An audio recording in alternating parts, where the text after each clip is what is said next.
lii mooy Abdullah. Maintenant, comment être Abdullah? Comment être serviteur d'Allah? Ah! Parce qu'il y a 3 stations sur l'islam. L'islam, l'iman, l'islam, l'ihsan. L'islam, c'est la charia, l'iman, c'est la tariqa, et l'ihsan, c'est la bienfaisance. C'est là où on est en contact avec Allah Tabaraka Ta'ala. Maintenant,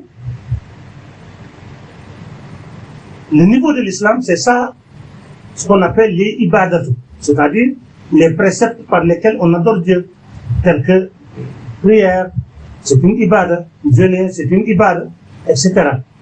Mais ça n'a rien à voir avec Allah Tabaraka Ta'ala dans son être.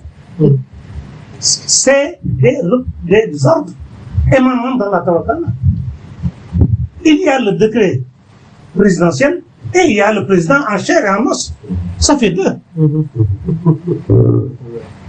Ça fait 2.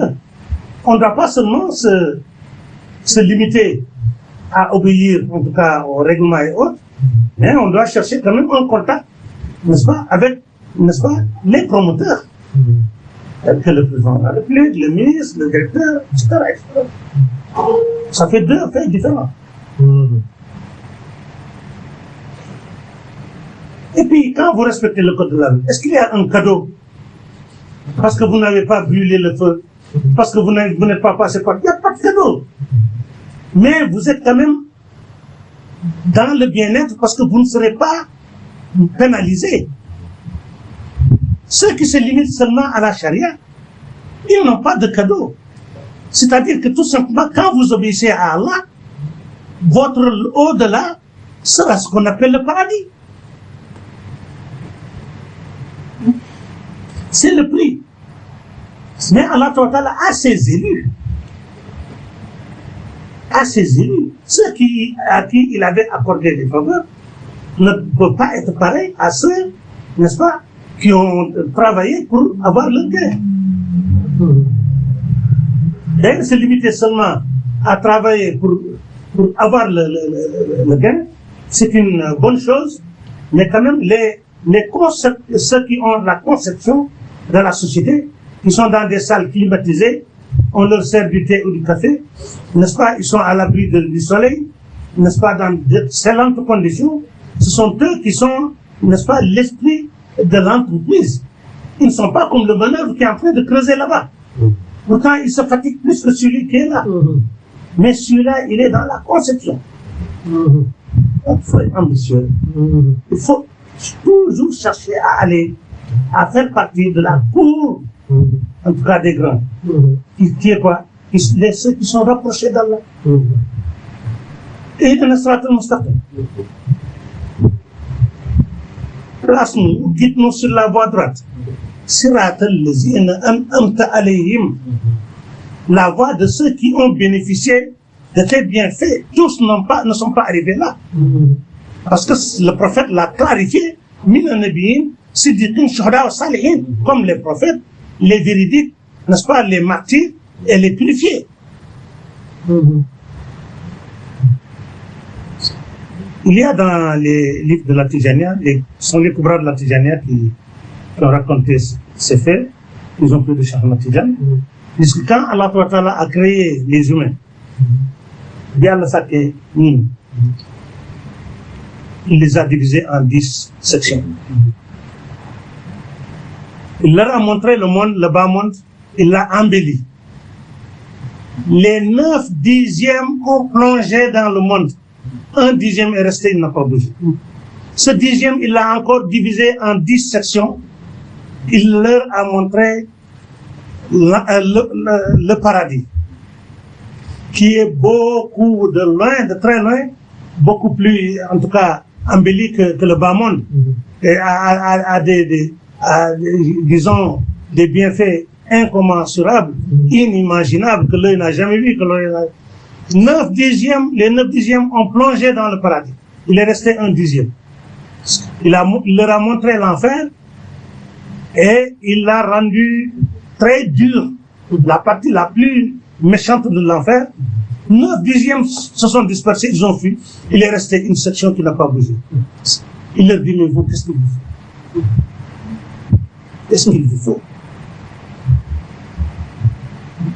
dafa am xaaj fukki xaaj doomu aadama yi mu leen sàkkee mu won leen adduna rafetal ko juróom-ñeenti xaaj yi daw dugg ci adduna mu def benn xaaj mu xaajaat xaaj boobu fukki ak xaaj won leen àjjana mu gën a rafet adduna juróom-ñeenti xaaj daw dugg ci àjjana mu des benn xaaj yëngu mu xaajaat xaaj boobu fukki ak xaaj won leen jahannama ragal lu lool juróom-ñeenti xaaj yi tasaaroo daw mu des benn xaaj yëngu mu ne yéen lan moo leen moom. Est-ce qu'il vous faut? Votre être. C'est Dieu. Ma bàyyi mu nekk ñu jàkkaarloo nañu mu ne toog naa di ñaan joti daal ma fomm ma gis ne lu ma ñaan naa soxla waan ñaanaat yërmande bi dina am fu mu yem may yi day jeex ma ñaanaat mu ne ma bàyyi yooyu yëpp ñaan jëm te yow moom laa doon wax mbokk yi gis nga démb waari bi fi waari kii waari bi fi bi ñu fi àll sax démb malheureusement ça n'a pas été c'est des négligents qui étaient là sàggan parce que man maa ngi yëg maa ngi yëg sax kii dañ ko war a kàtt ma dëgg la wallaay la bon ñun yàlla di sax rek lii du xam-xam boo xam ne da nga xam voilà mais nag am na nooy jubóog sa borom li Baye di wax yàlla na yàlla méngoo suñuy mbir am na nooy méngoog sa borom mais sa ragal leen yàlla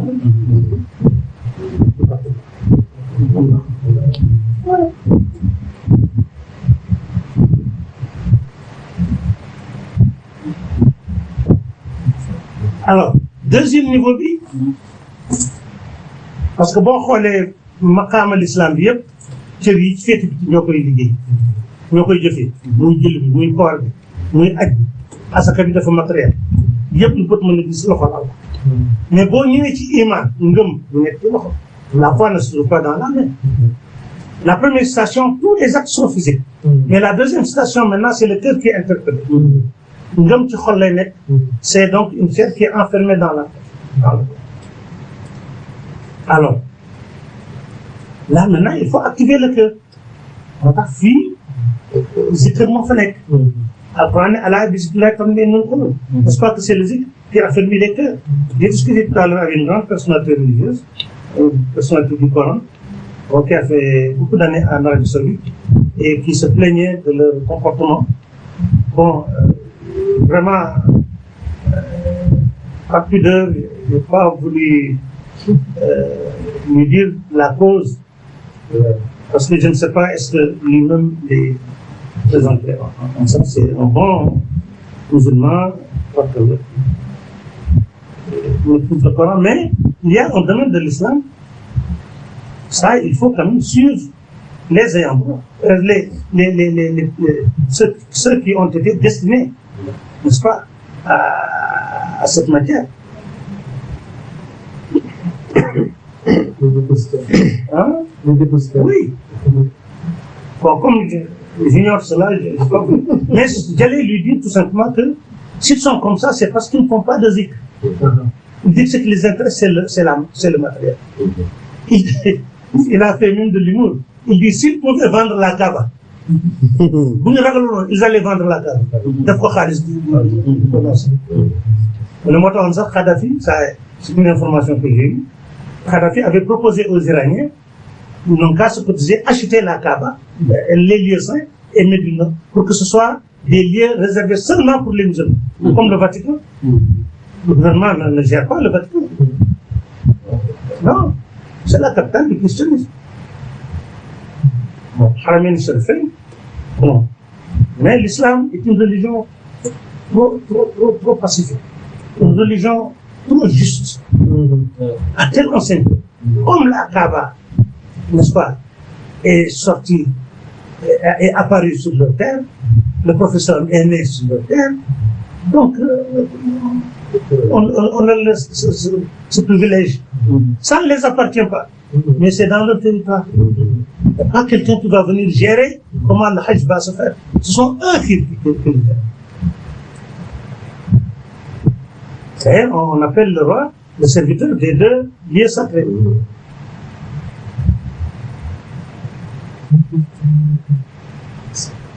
Là, maintenant, c'est là où le zikr, maintenant, si un musulman qui ne fait pas de zikr, mais finalement, le cœur va s'assécher. Parce que vous ne faites pas de zikr, vous n'invoquez pas Allah, vous ne priez pas sur le prophète. Et Dieu, Allah vous a dit de l'invoquer abondamment. Mais vous ne le faites pas. Mais il y a des événements, des expériences, par jour, par minute, par seconde, par heure, qui vous envahissent le cœur. Alors finalement, le cœur devient sec. Alors si le cœur est sec, le fidèle peut arriver à un moment où il ne craint plus de commettre des péchés, où il n'a plus honte même de les commettre, ou même il se glorifie de commettre des péchés. Il faut mouiller le cœur. Ça, c'est une tradition quand même littérale. Il faut mouiller le cœur par le zikr. Il faut sensibiliser, que le sourd soit sensible, n'est-ce pas, par le zikr, l'invocation d'Allah, n'est-ce pas? Parce que c'est son domaine. Comment se fait-il quelqu'un qui a un terrain, qui construit un joli bâtiment, qui l'ammeuble, et vous venez là-bas comme ça, en vanité, comme ça, bien s'installer avec sa famille? Ce ne sera pas pour longtemps. On va l'expulser. Ah oui, dégager. Et puis violemment aussi. Et puis on ne dégage pas seulement comme ça, il y aura des pénalités. Alors, Allah qui dit de tout ce qu'il a créé, ciel, terre, n'est-ce pas, minéral, animal, humain, il a choisi une créature qu'on appelle l'humain, mais dans cette créature, il a choisi une chair qu'on appelle le cœur, que c'est là maintenant sa place. Vous venez, vous vous installez. Les gens ignorent la relation entre le cœur et la conscience, le mental. Si le temps l'avait permis, on aurait clarifié, mais on risque, quand on s'y engage, on risque en tout cas d'aller plus loin. Mais, ce qui est sûr et certain, il y a le rouge est le premier élément d'existence qui n'a pas été créé comme, par exemple, le corps. Le corps est originaire de l'eau et de l'argile. Adam a été créé entre l'eau et l'argile. Mais personne ne va te dire comment le rouge a été créé. Et quand on a posé la question au prophète, alors dans sa réponse, il lui a dit yes, ils te demanderont à propos du rouh. Dites-leur que c'est une affaire de ton Seigneur. Donc, le rouh émane directement de la présence divine. À telle enseigne que le rouh comporte des attributs divins sans être Dieu. Oui.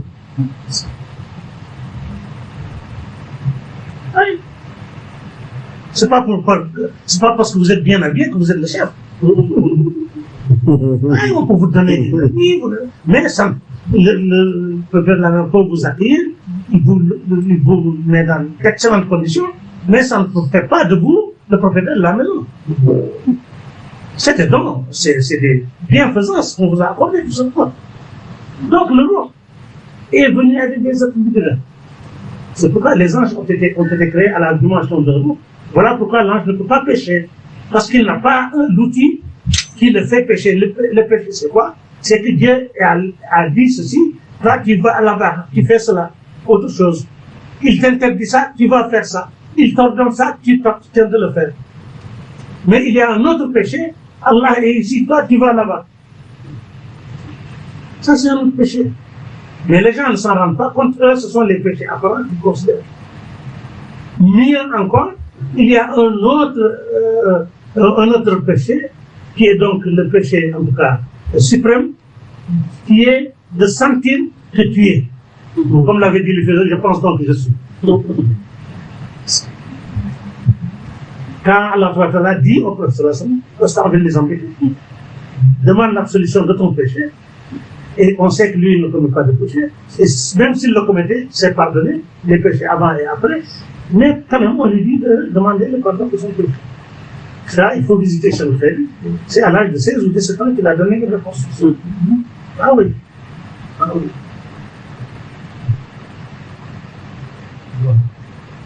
Bon, moi je parlais du thème, je suis rentré pour dire que vraiment, ce que je voulais dire seulement, c'est que quand Thierno Harna a fait le crédit avec Cheikh Khayri, alors comme c'est un